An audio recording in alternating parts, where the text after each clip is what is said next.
शुक्लध्यान प्रचंडाग्नि संदग्धाखिलकर्मकं वर्धमानं जिनं नत्वा पश्चिमं तीर्थनायकं बालानां हितबुद्ध्याहं प्रेरितोऽद्य यथागमं करोमि वर्णनं किंचित् कर्मणां हतशर्मणां। पंच परमेष्ठी भगवान की जय। संत शिरोमणि आचार्य विद्यासागर जी महाराज की जय।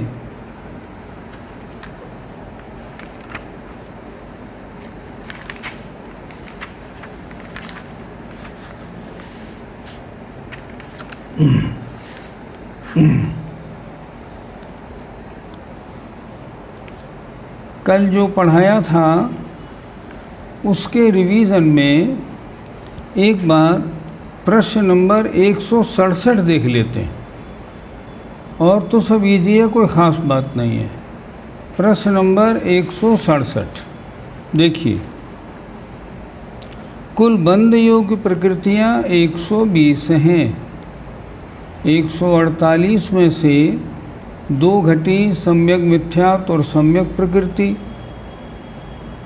10 घटी बंधन और संघात, और वर्ण रस गंध स्पर्श की 20 में से 16 घटी। कुल घटी कुल कितनी घट गई?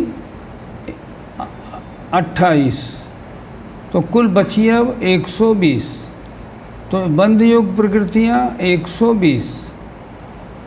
कुल बंध योग प्रकृतियाँ 120 हैं। उनमें से तीर्थंकर का बंध चतुर्थ से लेकर अष्टम गुणस्थान तक होता है, और आहारक युगल का बंध सप्तम अष्टम में होता है। अतः 3 प्रकृतियाँ प्रथम गुणस्थान में अवंदनीय होने से कम हो गई। 3 चीज़ देखनी थी। इस गुणस्थान में कितने का बंध है, कितने का अबंध है, और कितने की विच्छुत्ति है। 3 बातें हम लोग पढ़ रहे हैं। अब इसमें क्या हुआ? 3 का अबंध हो गया पहले गुणस्थान में, और विच्छुत्ति कितनी होगी? 16 की। बंध योग प्रकृतियाँ 120। अब क्या हुआ? बंध योग प्रकृतियाँ 120 और 3 प्रकृतियाँ अबंध की हो गई। तो फलस्वरूप प्रथम गुणस्थान में बंध विच्छुत्ति 16 की, बंध 117 का और अबंध 3 का है। प्रथम गुणस्थान की विच्छिन्न 16 प्रकृतियाँ घट जाने से वहाँ बंध योग्य कितनी थी? 117। 16 प्रकृतियों की बंध विच्छुत्ति हो गई, 16 और कम हो गई। अब दूसरे गुणस्थान में बंध योग्य 101 प्रकृति रह गई।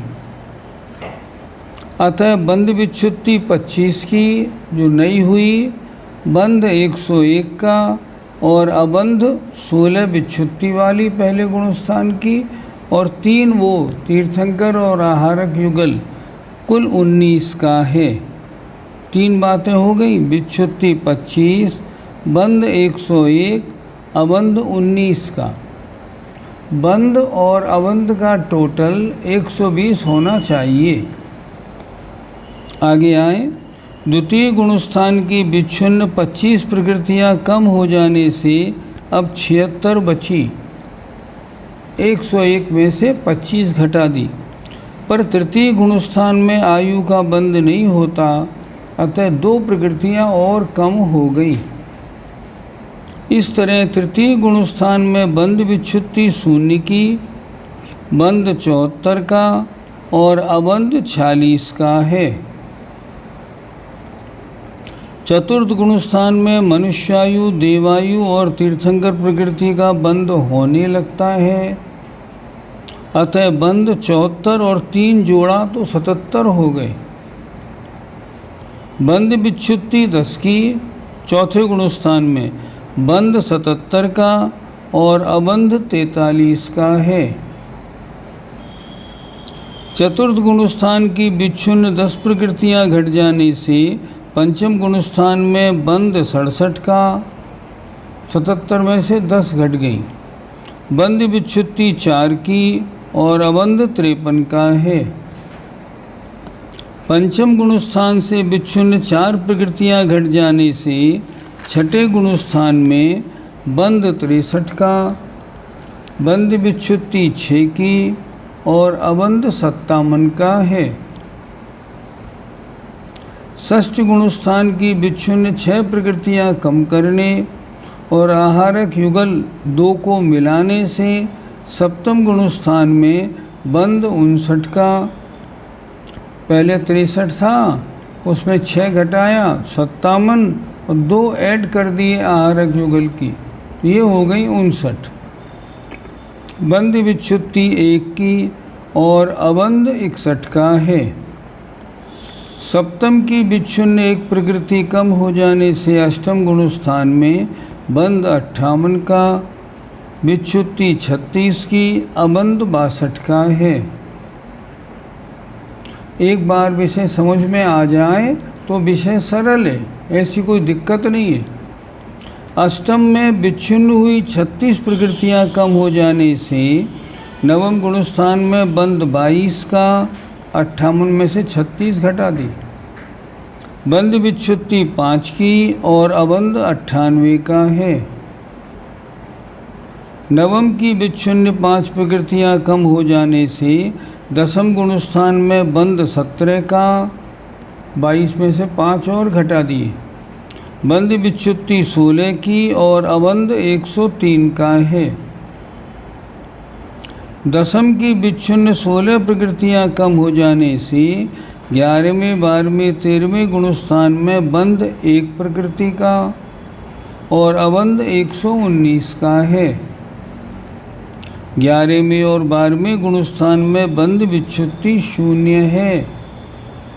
13वें गुणस्थान में 1 की बंध विच्छुत्ति हो जाने से 14वें गुणस्थान में बंध और बंध विच्छुत्ति 0 तथा अबंध 120 पूरी प्रकृतियों का हो गया। आगे बता रहे हैं सिस्टम। पिछले गुणस्थान की बंध प्रकृतियों में से उसकी विच्छुत्ति कम कर देने पर आगामी गुणस्थान का बंध निकलता है और वर्तमान गुणस्थान की विच्छिन्न और वर्तमान गुणस्थान का अबंध मिलाने से आगामी गुणस्थान का अबंध निकलता है। पहले कितनी का बंध नहीं था, अब इतना अबंध और हो गया, कुल अबंध कितना हो गया वो निकल गया। अन्य प्रकृतियों के मिलाने और घटाने की योजना निर्देशानुसार कर लेना चाहिए। अब आगे बढ़ते हैं। ज्ञानावरणादि मूल प्रकृतियों का स्थितिबंध कितना है? ज्ञानावरण, दर्शनावरण, अंतराय और वेदनी कर्म का उत्कृष्ट स्थितिबंध 30 कोड़ा कोड़ी सागर, नाम और गोत्र का 20 कोड़ा कोड़ी सागर, मोह का 70 कोड़ा कोड़ी सागर, आयु कर्म का 33 सागर है। विशेष दर्शन मोह मिथ्यात्व का, दर्शन मोह में मिथ्यात्व का 70 कोड़ा कोड़ी सागर है और चारित्र मोहनी का 40 कोड़ा कोड़ी सागर है। ऊपर कहा था ना मोहनी का 70 कोड़ा कोड़ी, अब उसको 2 भागों में विभाजित कर दिया। दर्शन मोहनी 70 कोड़ा कोड़ी, चारित्र मोहनी का उत्कृष्ट बंध 40 कोड़ा कोड़ी। असाता वेदनी का 30 कोड़ा कोड़ी सागर और साता वेदनी का 15 कोड़ा कोड़ी सागर उत्कृष्ट स्थिति बंध हुआ। आगे देखें, मूल प्रकृतियों का जगन्य स्थितिबंध क्या है? वेदनी का जगन्य स्थितिबंध 12 मुहूर्त, अपरा 12 मुहूर्ता वेदनी यश्य तत्वार सूत्र। नाम और गोत्र का 8 मुहूर्त, नाम गोत्रियो रष्टौ और शेष कर्मों का अंतर मुहूर्त है। जघन्य स्थितिबंध प्रकृतियों का जघन्य स्थिति बंध विच्छुत्ति के समय होता है। क्या मतलब? जघन्य स्थिति बंध वहाँ होता है जहाँ के बाद अब बंध की विच्छुत्ति होने जा रही है, वहाँ होता है जघन्य स्थिति बंध। अब मिथ्यात्व का जघन्य स्थिति बंध कहाँ होगा? पहले गुणस्थान के अंतिम समय में ऐसे लगाया जाता है, अर्थात जिस प्रकृति की जहाँ बंध विच्छुत्ति होती वही होता है। विशेष तीर्थंकर प्रकृति तथा आहारक युगल का जघन्य स्थिति बंध अंतः कोड़ा कोड़ी सागर होता है। कम से कम बंधेगा, अंतः कोड़ा कोड़ी सागर का बंधेगा। मनुष्यायु तथा त्रिंचायु का जघन्य स्थिति बंध अंदर मुहूर्त और देवायु और नरकायु का 10,000 वर्ष होता है। कल का रिवीजन पूरा हो गया। अब आगे बढ़ते हैं। प्रश्न 170, उत्कृष्ट स्थिति बंध का कारण क्या है? 3 शुभ आयु के बिना अन्य 117 प्रकृतियों का उत्कृष्ट स्थिति बंध यथासंभव उत्कृष्ट संक्लेश परिणामों से होता है और जघन्य स्थिति बंध इससे विपरीत अर्थात मंद कषाय रूप परिणामों से होता है। स्थिति बंध की बात करनी है। हम 120 को 2 हिस्सों में बांटें। 3 आयु, तिरंचायु, मनुष्यायु, देवायु एक तरफ रखें, 117 एक तरफ रखें। अब देखना, अगर जिस समय इनका बंद हो रहा है उस समय अगर आपकी कषाय की तीव्रता है तो 117 में स्थिति बंध ज़्यादा पड़ेगा और 3 आयु में कम। अगर उस समय मंद कषाय है तो 3 आयु में स्थिति बंध ज़्यादा पड़ेगा, 117 में कम। ये समझना है विषय। स्थिति बंध कम ज़्यादा कैसे पड़ता है उसके बारे में यहाँ समझाया है। फिर एक बार देखें। 3 शुभ आयु के बिना अन्य 117 प्रकृतियों का उत्कृष्ट स्थिति बंध यथासंभव उत्कृष्ट संक्लेश परिणामों से होता है और जघन्य स्थिति बंध इससे विपरीत अर्थात मंद कषाय रूप परिणामों से होता है। आगे 3 शुभ आयु कर्मों का तिरंचायु, मनुष्यायु, देवायु, आयु 4 हैं, उनमें 3 शुभ हैं, नरक आयु अशुभ है। तो यहाँ कह रहे हैं 3 शुभ आयु कर्मों का विशुद्ध परिणामों से उत्कृष्ट और संक्लेश परिणामों से जघन्य स्थिति बंध होता है। इस तरह स्थिति बंध किन प्रकृतियों में उत्कृष्ट क्यों, जघन्य क्यों, कारण क्या है, ये समझा दिया। पहले बताया था स्थिति बंध और अनुभाग बंध कषाय के कषाय से होता है। अब ये बता रहे हैं तीव्र कषाय से किनका उत्कृष्ट, किनका जघन्य, मंद कषाय से किनका उत्कृष्ट और किनका जघन्य। विशेष देवायु का उत्कृष्ट स्थिति बंध। अब प्रश्न है किस गुणस्थान में कहाँ होगा? सप्तम गुणस्थान में चढ़ने के सन्मुख प्रमत्त गुणस्थान वाला करता है। देवायु का बंध कहाँ तक बताया था? सिर्फ 7वें गुणस्थान तक। अब इसका उत्कृष्ट स्थिति बंध कौन करेगा? तो वो करेगा जिसकी कषाय कम होगी। ऊपर बताया है, जरा ध्यान से देखें थोड़ा। ऊपर बता दिया 3 शुभ आयु का उत्कृष्ट स्थिति बंध मंद कषाय से होता है। अब जो मुनि महाराज सप्तम गुणस्थान में चढ़ने के सन्मुख हैं और प्रमत्त गुणस्थान माने 6ठे गुणस्थान में अभी हैं और 7वें में चढ़ने जा रहे हैं, उनके देवायु का उत्कृष्ट स्थिति बंध होगा। क्या मतलब? जैसे सबसे ज़्यादा देवायु किसको मिलती है? सर्वार्थ सिद्धि में 33 सागर। अब 33 सागर का स्थितिबंध कब करेंगे मुनि महाराज? जब वो छठे गुणस्थान से 7वें गुणस्थान में जा रहे होंगे, तब करेंगे। ये इनका समझाना है। फिर एक बार देखें, देवायु का उत्कृष्ट स्थिति बंध 7वें गुणस्थान में चढ़ने के सन्मुख प्रमत्त माने छठे गुणस्थान वाला करता है। उसके कषाय की और बहुत मंदता है, इस कारण हो रहा है। आहारक युगल का उत्कृष्ट स्थिति बंध। अब देखना, आहारक युगल का उत्कृष्ट स्थिति बंध तीव्र कषाय में या मंद कषाय में? इन्होंने लिखा तीव्र कषाय में। वो कैसे होगा? अब देखिए, आप समझिए थोड़ा। आहारक युगल का उत्कृष्ट स्थिति बंध छठे गुणस्थान में उतरने के सन्मुख 7वें गुणस्थान वाला। आहारक युगल का बंधने के गुणस्थान 7 और 8वें के छठे भाग तक, यहाँ तक है। अब इसमें सबसे तीव्र कषाय कब होगी? सबसे तीव्र कषाय होगी जब 7वें गुणस्थान से छठे गुणस्थान में गिर रहा होगा, तब।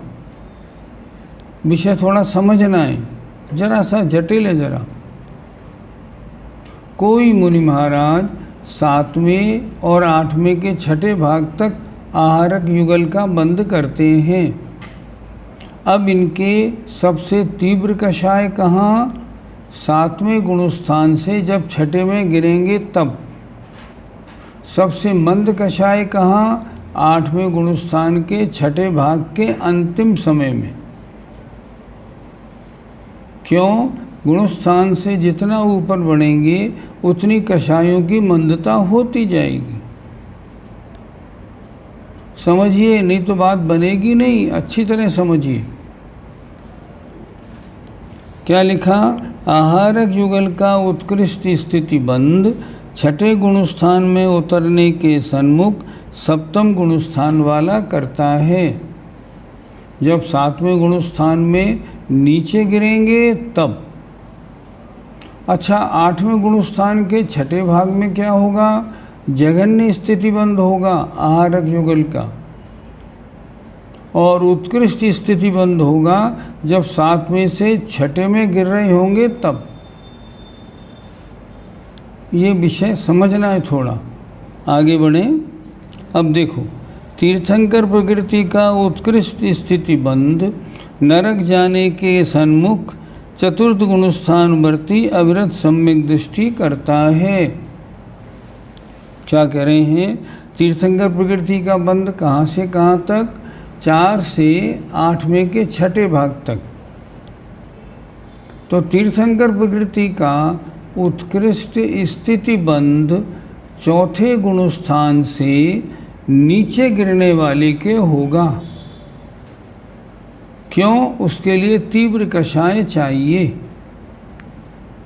और तीर्थंकर प्रकृति का सबसे जघन्य बंध 8वें गुणस्थान के छठे भाग में होगा। ये क्या कह रहे हैं आप? सही कह रहे हैं। देखो, स्थिति बंध अधिक होना बुरा है, इसलिए तो हमने 120 के 2 भाग किए, 117 एक तरफ और 3 एक तरफ। फिर समझिए, आपने साता वेदनी का बंध किया। अगर साता वेदनी का स्थिति बंध उत्कृष्ट हुआ तो तीव्र कषाय में होगा। साता वेदनी का उत्कृष्ट स्थिति बंध तीव्र कषाय में होगा। क्यों? कि वो 117 में आ गई। तीर्थंकर प्रकृति का उत्कृष्ट स्थिति बंध तीव्र कषाय में होगा। और वो तीव्र कषाय कहाँ रहेगी? चौथे गुणस्थान से नीचे गिरते समय। एग्जाम्पल, श्री कृष्ण नारायण तीर्थंकर प्रकृति का बंध कर रहे थे। उन्होंने तीर्थंकर प्रकृति का बंध भगवान नेमनाथ के पादमूल में प्रारंभ कर लिया था। अब उनको जाना था तीसरे नरक में। अब प्रश्न, तीर्थंकर प्रकृति का बंध जब वो गिरेंगे नीचे तब उत्कृष्ट होगा या ऊपर चढ़ेंगे तब होगा? उत्तर, जब गिरेंगे तब होगा। लगता है थोड़ा अटपटा, लेकिन है बिल्कुल सही, क्योंकि स्थितिबंध अच्छा नहीं होता। जब श्री कृष्ण जी अंतिम समय, मरण का समय आ गया और उनके मरने का अंतिम अंतर मुहूर्त आया, तो अंतिम अंतर मुहूर्त में उनको नरक जाना था, तो यहाँ उनके कापोतलेशा हो गई। तो कापोतलेशा होने से एकदम परिणाम खराब हुए, सम्यक दृष्टि थे, सम्यक दर्शन छूटा और गिर के यहीं पे मरने से पहले गुणस्थान में आ गए। तीर्थंकर प्रकृति का बंध कब छूटा? जब चौथे गुणस्थान से गिरे तब छूटा। क्यों छूटा? कारण, तीर्थंकर प्रकृति का बंध मात्र सम्यक दृष्टि जीवों के होता है और किसी के नहीं होता। और ये मिथ्यात्व में आ गए, तो मिथ्यात्व में आए, सब तीर्थंकर प्रकृति का बंध रुक गया। अब यहाँ से मरण किया मिथ्यात्व में, तीसरे नरक में जन्म लिया मिथ्यात्व में। वहाँ जन्म लेने के बाद अंतर मुहूर्त में जब पर्याप्त बने तब फिर सम्यक दृष्टि बने पूर्व भव के संस्कार से, और फिर तीर्थंकर प्रकृति का बंध वहाँ प्रारंभ हो गया। तीर्थंकर प्रकृति का उत्कृष्ट स्थिति बंध उस सम्यक दृष्टि के होता है जिसने पहले नरकायु बांध ली हो और जो अंतिम समय नरक जाने के लिए तैयार है। गुणस्थान चौथा छूटने वाला है, तो चौथे गुणस्थान के अंतिम समय में तीर्थंकर प्रकृति का उत्कृष्ट स्थितिबंध होता है। और जघन्य स्थितिबंध कहाँ होगा? आठवें गुणस्थान के छठे भाग के अंतिम समय में। अभी जिनके मुझे चेहरे दिख रहे हैं वो प्रसन्न नहीं दिख रहे हैं। क्या मतलब? क्या समझ में नहीं आया विषय?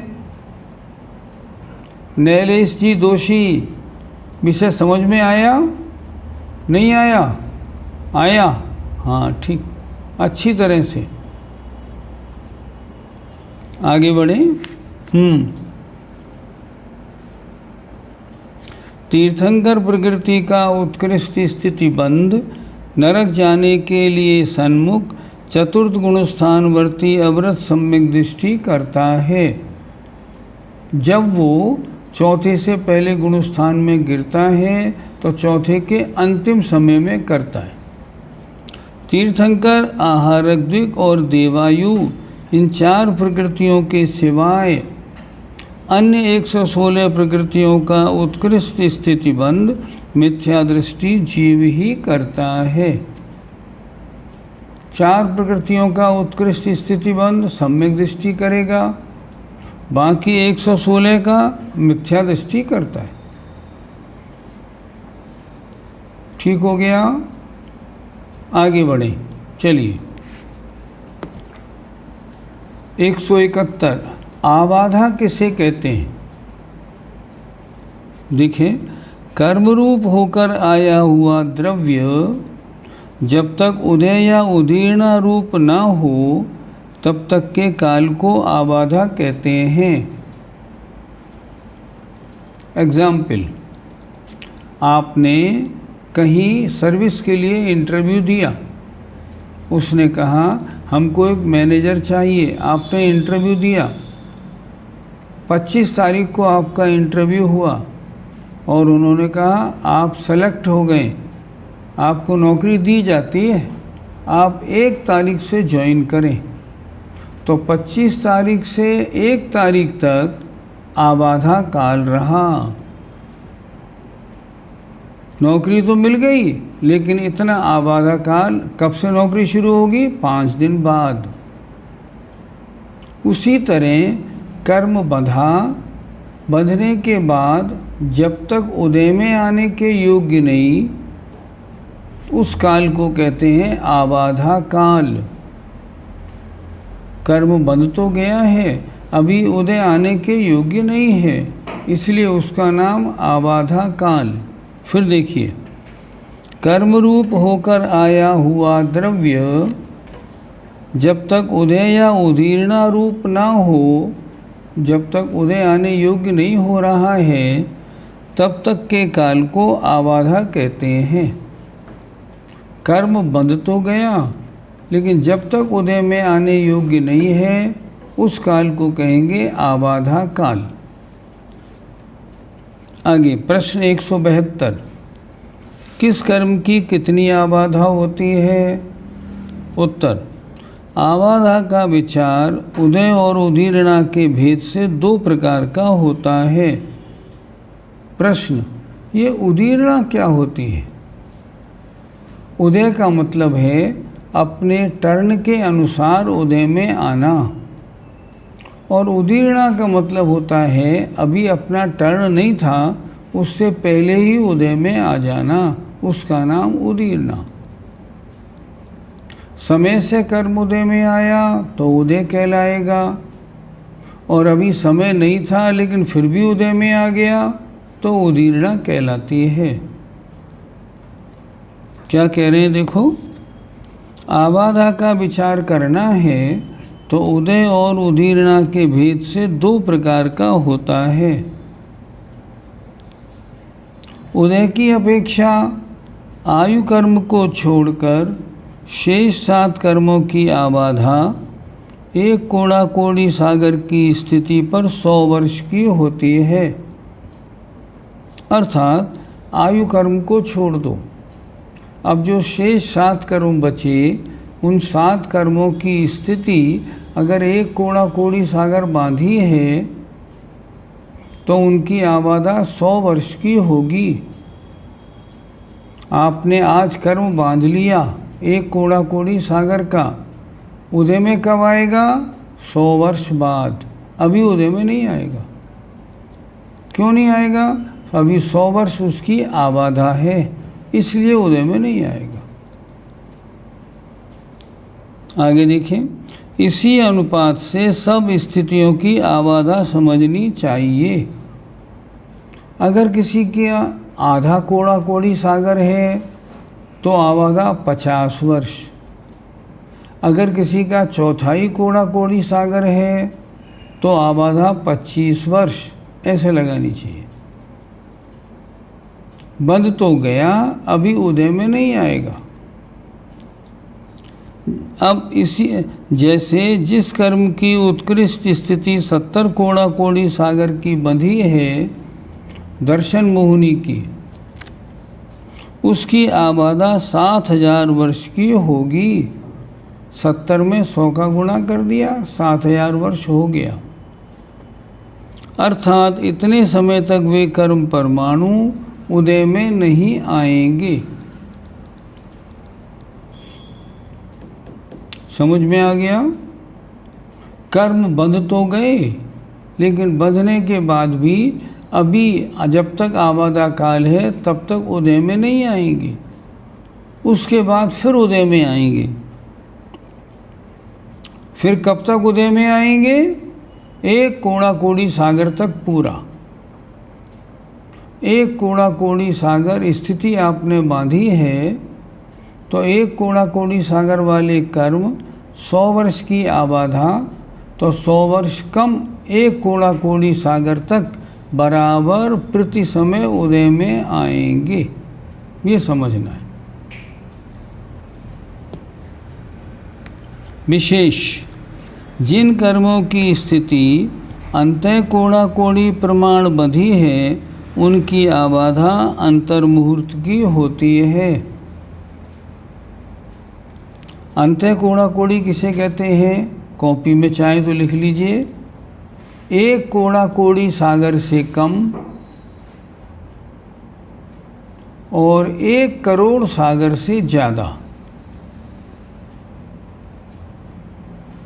1 कोड़ा कोड़ी सागर से कम और 1 करोड़ सागर से ज़्यादा, इसे कहते हैं अंतः कोड़ा कोड़ी सागर। अब क्या कह रहे हैं, जिन कर्मों की स्थिति अंतः कोड़ा कोड़ी प्रमाण बधी है उनकी आबाधा अंतर्मुहूर्त की होती है, अर्थात वे अंतर्मुहूर्त बाद उदय में आएंगे। विशेष बात, जितने सम्यक दृष्टि जीव होते हैं उनके जितने भी कर्मों का बंध होता है उनकी स्थिति अंतः कोड़ा कोड़ी सागर होती है। इसलिए सम्यक दृष्टि जीवों के जो कर्म वो बांधते हैं अंतर्मुहूर्त बाद उदय में आना प्रारंभ हो जाता है। मानतुंग स्वामी ने भक्तामर स्तोत्र की रचना की। उन्होंने विशेष पुण्य का बंध किया तो तुरंत उदय में आया, ताले टूटने लगे और महाराज बाहर आ गए। विषापहार स्तोत्र बनाया, उसमें भी इधर स्तोत्र बना उधर उसका काम देखने को भी मिल गया। देखने को मिल कैसे गया? मिल इसलिए गया क्योंकि अंतः कोड़ा कोड़ी सागर स्थिति का बाधा था, तो 1 अंतर्मुहूर्त बाद उदय में आना शुरू हो गया। उसकी आबादा 1 अंतर्मुहूर्त की होती। फिर देखें विशेष, जिन कर्मों की स्थिति अंतः कोड़ा कोड़ी प्रमाण बधी है उनकी आबादा अंतर्मुहूर्त की होती है। अंतर्मुहूर्त बाद वो उदय में आना प्रारंभ हो जाता है। अच्छा, आयु कर्म की आबादा कितनी होती है? ये प्रश्न। आयु कर्म की आबादा 1 करोड़ पूर्व के तृतीय भाग से लेकर असंख्यपाधा काल तक होती है। जरा इसको थोड़ा समझना है। आयु कर्म की आबादा को कैसे जोड़ा जाता है? हमने आयु कर्म बांधा, मान लो हमने आज आयु कर्म बांधा और हमारी अभी 3 वर्ष की 4 वर्ष की आयु मान लो शेष है, मान लो, तो 4 वर्ष तक तो वो उदय में आएगा नहीं क्योंकि पहली आयु का उदय चल रहा है। तो जो हम अगले भव की आयु बांधते हैं उसकी आबाधा इस भव की बची हुई आयु होती है। अच्छी तरह समझ लीजिए, जो हम अगले भव की आयु बांधते हैं उसकी आबाधा इस भव की बची हुई शेष आयु होती है, क्योंकि उसके बाद ही तो वो उदय में आएगा। तो जो शेष आयु बची है वो आबाधा है। हमने 60 वर्ष की उम्र में अगले भव की आयु बांधी मान लो, और हमारी आयु कुल है 80 वर्ष की, तो जो अगली आयु बंधेगी उसकी आबाधा 20 वर्ष होगी। 20 वर्ष बाद वो उदय में आएगा। तो ये आयु कर्म की आबादा ऐसे लगाई जाती है। अच्छा, एक विशेष बात और, सबसे ज़्यादा आयु अगर हम ये माने कि आयु का बंध कब होता है, ध्यान से ज़रा, आयु का बंध कब होता है? जो आयु है उसका 2/3 गुजर जाए उसके बाद, ये पढ़ाया था। लेकिन किन के? देवनारकियों के नहीं, देवनारकियों के तो अंतिम 6 महीने में होता है। अब जो त्रिंच और मनुष्य 1 करोड़ पूर्व की आयु वाले हैं उनके कब होगा आयु बंध?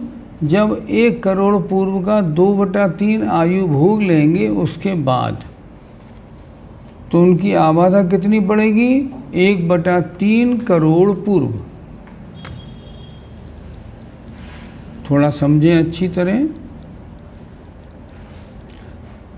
जो 1 करोड़ पूर्व की आयु वाले मनुष्य और त्रिंच हैं अगर वो अगले भव की आयु पहले अपकर्ष काल में बांध लेंगे, पहले अपकर्ष काल में आयु कब बंधेगी?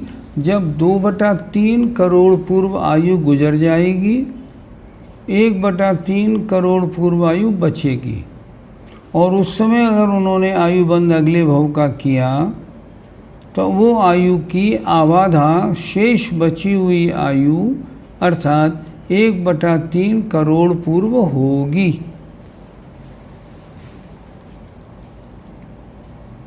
मान लो आपकी आयु 81 वर्ष की है, तो पहला आयु बंध का काल कब आएगा? जब 54 वर्ष के आप हो जाएंगे, उसके बाद के अंतर मुहूर्त में। तो 54 वर्ष के हो गए, बाद के अंतर मुहूर्त में आपने मान लो आयु बांध ली। अब आबादा कितनी पड़ी? शेष बचे हुए 27 वर्ष, क्योंकि अभी तो मनुष्य आयु भोगनी है ना 27 वर्ष तक, उसके बाद में फिर उसका नंबर आएगा। तो सबसे ध्यान से जरा सबसे ज़्यादा आयु कर्म की आबादा किसकी पड़ेगी? जो मनुष्य और त्रियंश 1 करोड़ पूर्व की आयु वाले होंगे और पहले अपकर्ष काल में ही जो आयु बंद करेंगे, उनकी आबादा सबसे ज़्यादा पड़ेगी। सबसे ज़्यादा आयु कहाँ पे है? सबसे ज़्यादा आयु तो है 7वें नरक में 33 सागर, या ऊपर सर्वार सिद्धि में 33 सागर। उनके क्यों नहीं पड़ेगी? उत्तर दिया, उनका आयु बंध तो अंतिम 6 महीने में होता है, तो उनकी आबादा तो कम पड़ेगी। अगर अंतिम 6 महीने में उन्होंने मान लो सबसे पहले अपकर्ष काल में आयु बांध ली, तो 6 महीने में 4 महीने निकलने पे पहली आयु बंधेगी, तो उसकी आबादा कितनी बची? मात्र 2 महीने बस। तो सबसे ज़्यादा आबादा कौन बांधेंगे? जो 1 करोड़ पूर्व की आयु वाले मनुष्य हैं या त्रियंश हैं। और उनकी आबादा कितनी होगी? 1/3 करोड़ पूर्व। अब जरा फिर देखें एक बार, पृष्ठ 33 में विशेष, थोड़ा दिमाग लगाइए, थोड़ी कोशिश करिए। जिन कर्मों की स्थिति अंतःकोणा कोणी प्रमाण बंधी है, उनकी आबादा अंतर्मुहूर्त की होती है। आयु कर्म की आबादा 1 करोड़ पूर्व के तृतीय भाग से लेकर, तृतीय भाग 2/3 तो आपने भोग लिया, अब 1/3 बचा। अब आयु का पहला अपकर्ष काल आया और उसमें आपने आयु बांध ली, तो तृतीय भाग से लेकर, तो तृतीय भाग क्या हुआ? ये तृतीय भाग हुआ आबाधा काल, और असंक्षेपाधा काल तक होती है। ये क्या मतलब? जिन जीवों ने अपनी आयु में या 8 अपकर्ष कालों में अगले भव की आयु नहीं बांधी है, वे कब बांधेंगे? जब उनकी आयु असंक्षेपाधा काल शेष रह जाएगी, तब बांधेंगे। तो उनका आयु कर्म का आबादा काल कितना बचा? जितनी आयु शेष है। आयु शेष कितनी है? असंक्षेपाधा काल, मतलब आवली का संख्यात्मा भाग। सबसे कम आबादा किसकी होगी? इन जीवों की, जो असंक्षेपाधा काल में आयु बांधेंगे। और सबसे ज़्यादा आबादा किसकी होगी? जो 1 करोड़ पूर्व की आयु वाले मनुष्य या त्रियंश हैं, उनकी। ज़रा सोच के दिमाग लगा के समझ लीजिए, ठीक हो गया ना? समझ में आया कि नहीं? ठीक हुआ? सिर तो हिलाइए ज़रा, मैं देख तो लूँ। ठीक हो गया ना? चलिए ठीक। अब आगे चलते हैं। ये प्रसंग रहा उदय की अपेक्षा। अच्छा, उदीर्णा की अपेक्षा आबाधा कैसी होती है? अब देखिए, उदीर्णा की अपेक्षा सब कर्मों की आबाधा एक आवली प्रमाण होती है। क्या मतलब? आपने जो कर्म बांधा उसकी जो पहली आवली होती है, आवली किसे कहते हैं? आवली 1 सेकंड से भी छोटी होती है। असंख्यात समय की एक आवली होती है, 1 सेकंड से भी कम। अब क्या कह रहे हैं? उदीर्णा की अपेक्षा सब कर्मों की आबाधा एक आवली प्रमाण होती है। अर्थात बंधी हुई कर्म प्रकृति की एक अचलावली के बाद उदीर्णा हो सकती है। आपने कर्म बांधा, वो तो मान लो अंत कोड़ा कोड़ी बांधा, एक कोड़ा कोड़ी बांधा तो 100 वर्ष बाद उदय में आएगा, उससे पहले नहीं। लेकिन उदय की अपेक्षा अगर उदीर्णा करेंगे उसकी, तब क्या होगा? उदीर्णा करेंगे तो बंधने के बाद में जो एक अचलावली है, उसके बाद उसको पूरा का पूरा निर्जरित किया जा सकता है। उसके लिए आबाधा नहीं होती, उसके लिए आबाधा नहीं होती। उसकी आबाधा कितनी?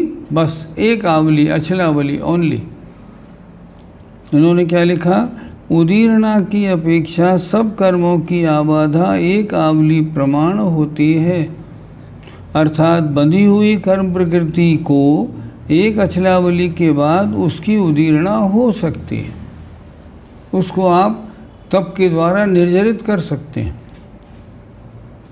मुनि महाराज हैं, विचार गड़बड़ हो गया, मिथ्यात्व में आ गए। मिथ्यात्व में आ गए, 70 कोड़ा कोड़ी की मोहिनी कर्म का बंद कर लिया। 2 मिनट बाद फिर दोबारा सही हो गए, अपनी सही बुद्धि में आ गए, और फिर पहुंच गए 6ठे 7वें गुणस्थान में, और अंतर्मुहूर्त में ऊपर श्रेणी मार ली, छपक श्रेणी। तो जो उन्होंने 70 कोड़ा कोड़ी सागर स्थिति वाला मोहिनी बांधा था, उसको वो एक अंतर्मुहूर्त में 0 कर देंगे, उसकी निर्जरा हो जाएगी पूरी। इसलिए उदय की अपेक्षा अलग बात, उदीर्णा की अपेक्षा अलग बात। उदय की बात करेंगे तो आबाधा काल के बाद उदय होगा, उदीर्णा की बात करेंगे तो असंचेपाधा काल के बाद में उदय हो जाएगा, नष्ट हो जाएंगे।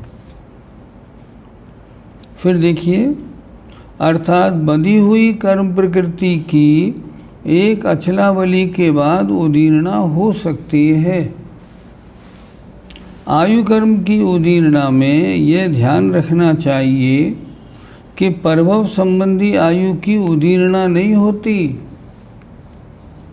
मात्र वर्तमान आयु की हो सकती है, उदीर्णा आयु की नहीं होती। और एक विशेष बात जानने वाली, जिन जीवों ने अगले भव की आयु बांध ली है, उनका अकाल मरण होता ही नहीं, नियम। वो अकाल मरण नहीं कर सकते। क्यों? क्योंकि अगले भव की आयु बन चुकी है, इस कारण।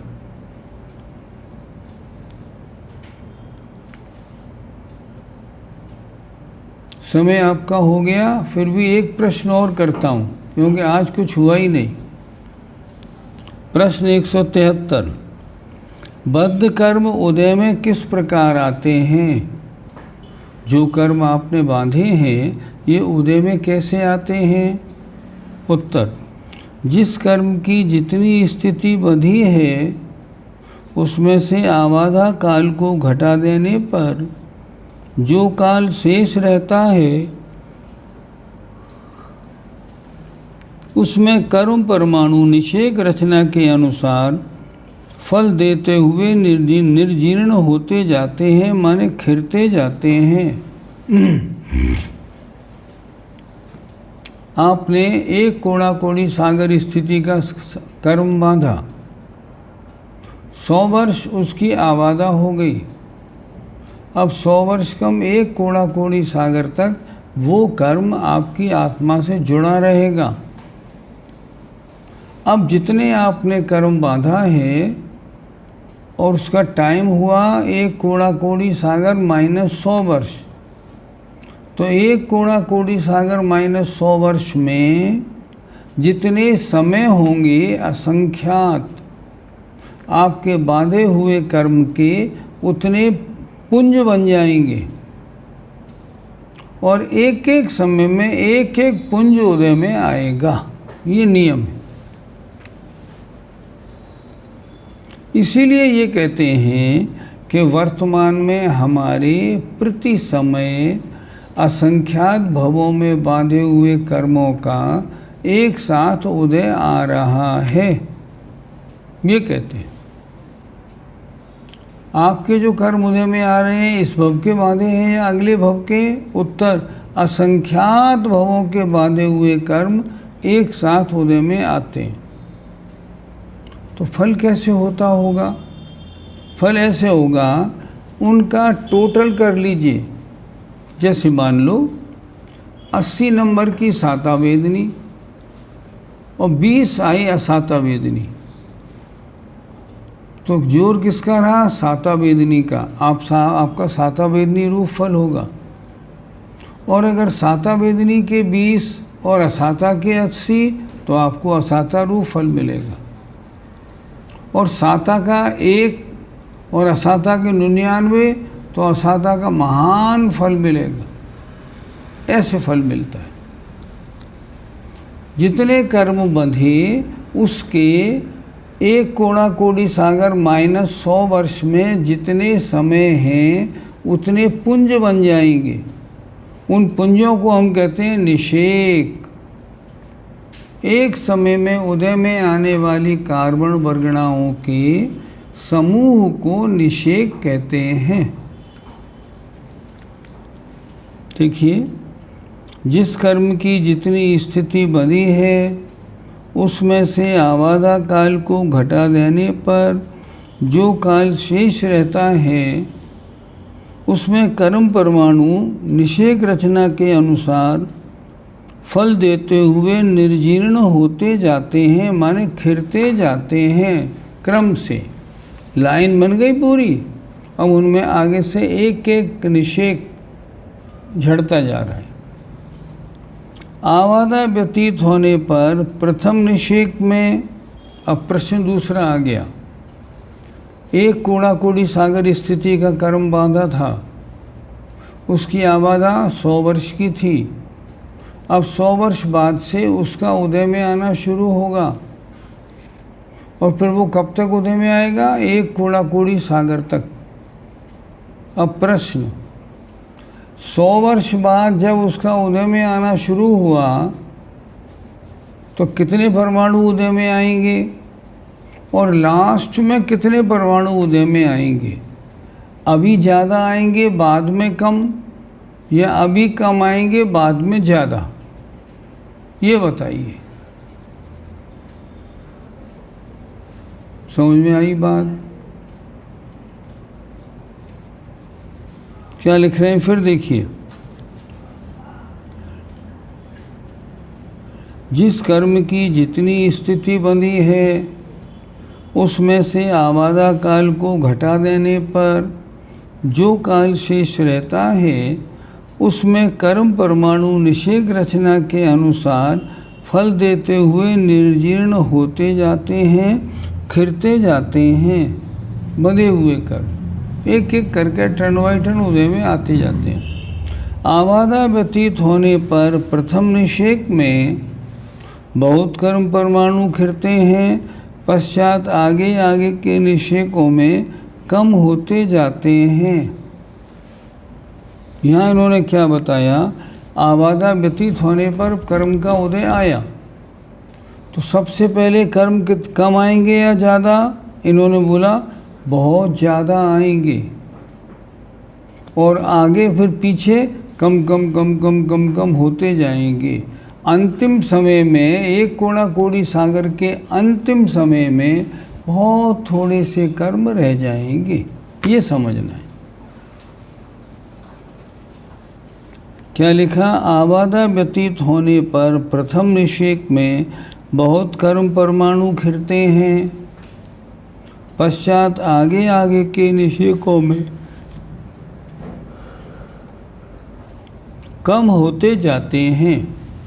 जो लाइन आपने बनाई ना, तो पहले में 100 निषेक, दूसरे में 99, फिर 98, फिर 97, फिर 96, आगे सबसे ज़्यादा, बाद में कम कम कम, लास्ट में सबसे कम होते। यह क्रम बांधे हुए कर्म की स्थिति के अंत तक चलता रहता है, लास्ट तक। यह सैपाक निर्जरा का क्रम है। सैपाक निर्जरा जो अपने आप हो रही है। यदि तपस्चरण आदि के योग से ऐपाक निर्जरा का अवसर आता है तो एक साथ बहुत कर्म परमाणु खिर जाते हैं। ठीक बात है। अगर तपस्या करके आपने कर्मों की निर्जरा की है ना, तो बहुत सारे कर्म खिर जाते हैं। बस इतना। ज़रा इसको घर से पढ़ के आइएगा, थोड़ा विषय ज़रा सा कड़ा है थोड़ा। अब आते हैं प्रश्न। आज आचार्य श्री ज्ञान सागर जी की एक बात पढ़ी। उन्होंने कहा था कि वर्तमान में द्रव्य शुद्धि तो चतुर्थ काल की जैसी है, लेकिन भाव शुद्धि तो छठे काल के समान है। आपसे निवेदन है कि इस बात को विशेष रूप से समझा दीजिए। उन्होंने ये बताया, शरीर की जो शुद्धि है वो तो चौथे काल जैसी है, क्योंकि चौथे काल में जो शरीर था उसमें भी हड्डी मांस खून सब भरा हुआ था। हमारे शरीर में भी हड्डी मांस खून सब भरा हुआ है, लेकिन भावों की शुद्धि तो हमारी बहुत खराब, छठे काल के समान माने बहुत बहुत खराब। क्योंकि आजकल सब जगह कषाय कषाय, बहुत गड़बड़। ये इनका मतलब है, भाव शुद्धि छठे काल के समान है, अर्थात बहुत खराब है। आगे बढ़ें। तीसरे गुणस्थान में आयु का बंध नहीं होता। 2 प्रकृतियां कम हो गई। ये 2 प्रकृति कौन सी हैं और इनका नाम क्या है? 2 आयु जो बन सकती है केवल वो। आगे हमने सुना है कि वेदना के कारण हमारे शरीर के आत्म प्रदेश जो बाहर निकलते हैं और हमारे आसपास उस वेदना की दवाई रखी हो, तो क्या वो प्रदेश उस दवाई को छूकर हमारी वेदना शांत हो जाती है? क्या ये सही है? प्रश्न है अनीता जैन का। 2 बात। एक बहुत बड़े क्षुल्लक जी विद्वान हो गए, क्षुल्लक मनोहर लाल जी वर्णी। उन्होंने द्रव्य संग्रह की प्रश्नोत्तरी टीका लिखी। उस टीका में उन्होंने ये बात स्पष्ट लिखी है बिल्कुल कि अगर किसी को वेदना हो और वेदना में आत्म प्रदेश बॉडी से बाहर निकले और जो डॉक्टर बैठा है उसके बैग में उस मरीज की दवाई का इलाज है, दवा रखी है, लेकिन डॉक्टर नहीं पकड़ पा रहा है बीमारी, तो क्या वो पेशेंट ठीक हो सकता है क्या? उन्होंने लिखा हाँ, अगर भयंकर पीड़ा है और आत्मा के प्रदेश बाहर निकले और निकल के उस दवाई को छू जाएंगे, तो छूते ही बीमारी ठीक हो जाएगी। ये तो लिखा, लेकिन मनोहर लाल जी वर्णी ने तो लिख दिया, हमने बहुत जगह ढूंढने की कोशिश की, हमें आगम से प्रमाण नहीं मिला जो हम ये कह सकें इस शास्त्र में ऐसा लिखा है, हमें कहीं देखने में नहीं आया। आगे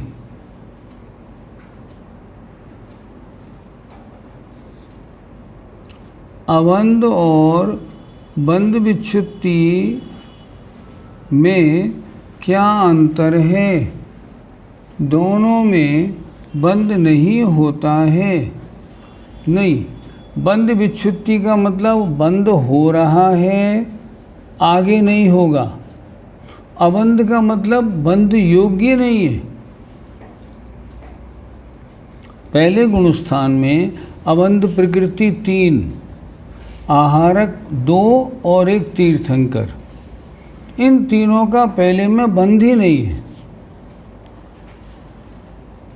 और दूसरा क्या था? नहीं, और कुछ था, एक शब्द और था। अबंध और बंध विच्छुत्ति, तो 3 प्रकृतियों का तो अबंध रहा, तीर्थंकर, आहारक, युगल का। और बंध विच्छुत्ति 16 प्रकृतियों की होगी। वो कहाँ होगी? चौथे गुणस्थान के अंत में। दोनों चीज़ें अलग अलग।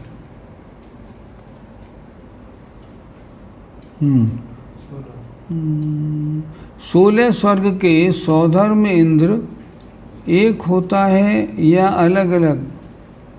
स्वर्गों में स्वर्ग 16 हैं, इंद्र 12 हैं। स्वर्ग 16 हैं, इंद्र 12 हैं। सौधर्म इंद्र कौन सा होता है? जो पहले स्वर्ग का स्वामी होता है। पहले स्वर्ग का नाम सौधर्म स्वर्ग और उसके स्वामी का नाम सौधर्म नाम का इंद्र।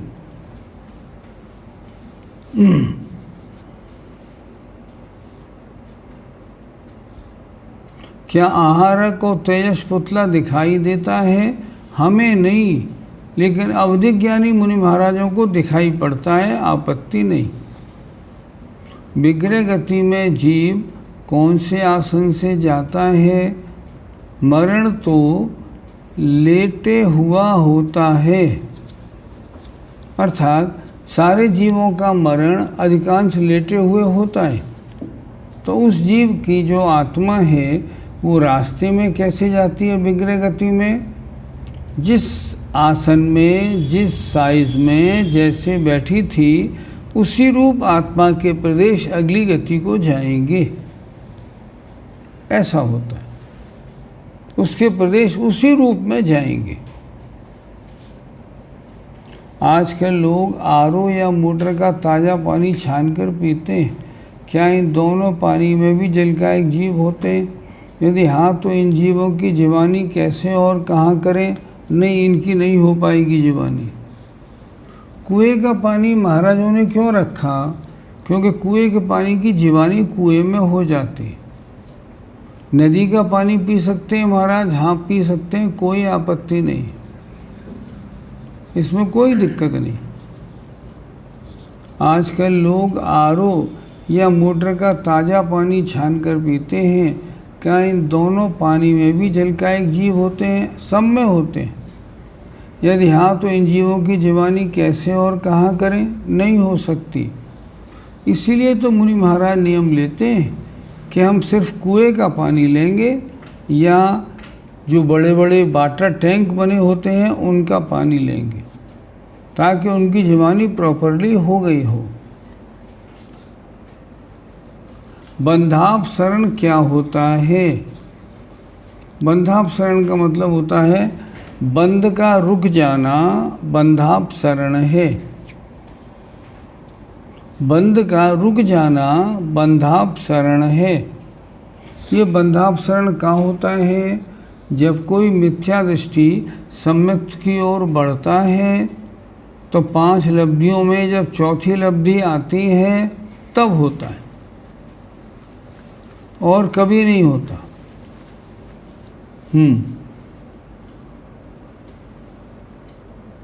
जो क्लास अभी चल रही है वो किस पुस्तक में होगी? जीवन में है क्या? जीवन में है क्या मतलब नहीं। जो क्लास अभी चल रही है वो किस पुस्तक में होगी? जीवन में होगी क्या? प्रश्न आपका ठीक नहीं। अंतः कोड़ा कोड़ी कितना है हमने बताया ना, 1 करोड़ सागर से ज़्यादा, 1 कोड़ा कोड़ी सागर से कम। कोड़ा कोड़ी सागर का मतलब होता है करोड़ इंटू करोड़। क्या मिर्ची, भिंडी, अनार बहुबीजा है? बहुबीजा की पहचान क्या है, समझा दीजिए। एक बार आचार्य विद्यासागर जी महाराज से हमने प्रश्न किया था, महाराज जी बहुबीजा की परिभाषा क्या है? आचार्य जी ने उत्तर दिया, बहुबीजा दिगंबर समाज का शब्द ही नहीं है। हमारे यहाँ ये शब्द बनता ही नहीं, हमारे यहाँ इसकी परिभाषा नहीं लिखी। कोई कहते हैं बैगन बहुबीजा है, हम कहते हैं कुछ भी हो। कोई कहते हैं शरीफा बहुबीजा है, हम कहते हैं कुछ भी हो। शास्त्रों में लिखा बताओ, शास्त्रों में बहुबीजा के बारे में कुछ नहीं लिखा। इसलिए मिर्ची, भिंडी, अनार, इनमें बहुबीजा कोई भी नहीं है। आगे, आहारक का उत्कृष्ट बंध कितने समय का होता है? अंतर्मुहूर्त का, इससे ज़्यादा नहीं। कृपया पुस्तक की PDF ग्रुप में भेजें।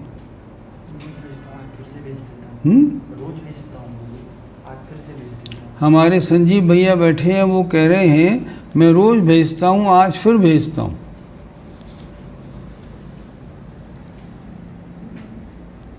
कृपया पुस्तक, ठीक हो गया।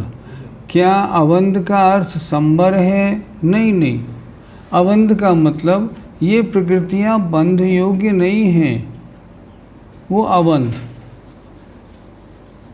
जैसे आपके इस समय तीर्थंकर प्रकृति का बंध नहीं हो सकता, आहारक युगल का बंध नहीं हो सकता, तो वो अभी बंध प्रकृति नहीं है, इसलिए उनको अलग रखा गया। लेकिन अबंध का अर्थ क्या होता है? ये यहाँ बंध के योग्य नहीं है। जैसे पहले गुणस्थान में आहारक युगल और तीर्थंकर प्रकृति, ये मिथ्या दृष्टि के नहीं बंधने योग्य हैं, ये कहलाती हैं अबंध। इसका अर्थ संबर नहीं होता। संबर का मतलब होता है एक गुणस्थान में जितनी प्रकृतियों की बंध विच्छुत्ति हुई, एक गुणस्थान में जितनी प्रकृतियों की बंध विच्छुत्ति हुई, दूसरे अगले गुणस्थान में उतनी प्रकृतियों का संबर होता है। समझे जरा, पहले गुणस्थान में 16 प्रकृतियों की बंध विच्छुत्ति है, तो दूसरे गुणस्थान में 16 प्रकृतियों का संबर हो गया। अब दूसरे गुणस्थान में 25 की बंध विच्छुत्ति है, तो तीसरे में 25 और 16 41 का संबर हो गया। ऐसे संबर गिना जाता है।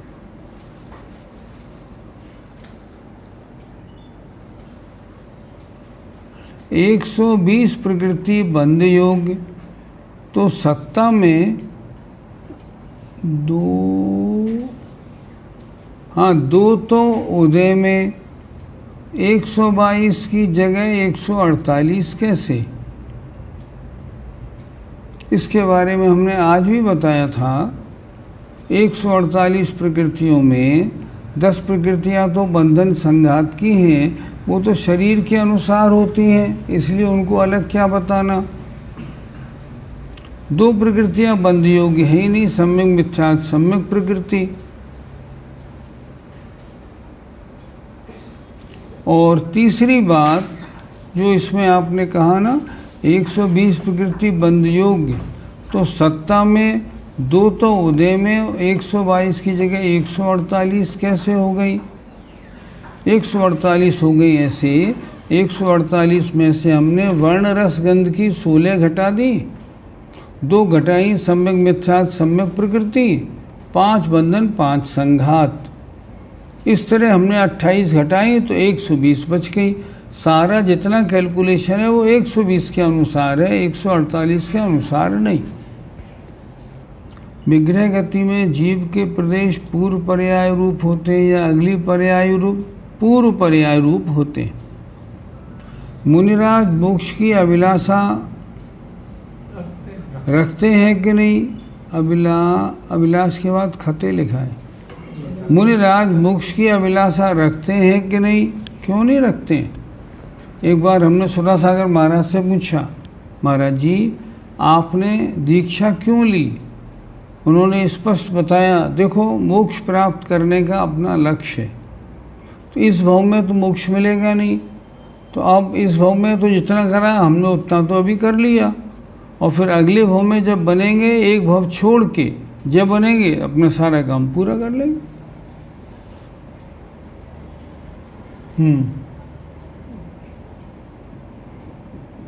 अभिलाषा क्या है महाराज की? मोक्ष प्राप्त करना है। क्या अबंध का अर्थ संबर है? नहीं, बता दिया हमने। अबंध का अर्थ ये बंध योग्य नहीं है। पहले गुणस्थान में 3 प्रकृतियों का ही संबर हुआ? नहीं, पहले में कोई संबर नहीं है, वो 3 प्रकृतियां अबंध की हैं। हमारे परिणाम शांत होने पर गुणस्थान सब सकता है क्या? कौन सा हो सकता है? हमारे परिणाम शांत होने पर गुणस्थान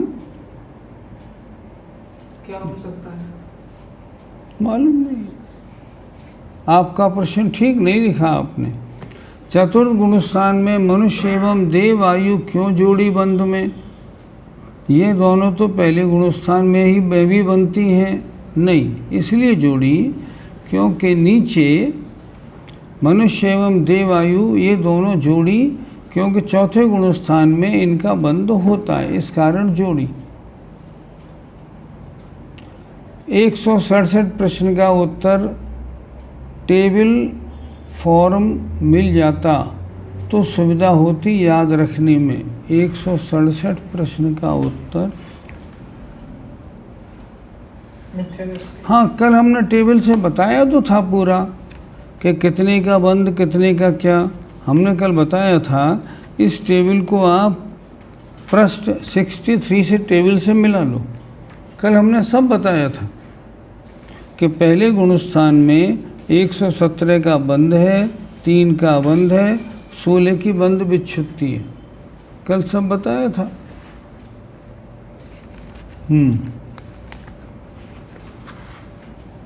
हमारे परिणाम शांत होने पर गुणस्थान ये तो नहीं है।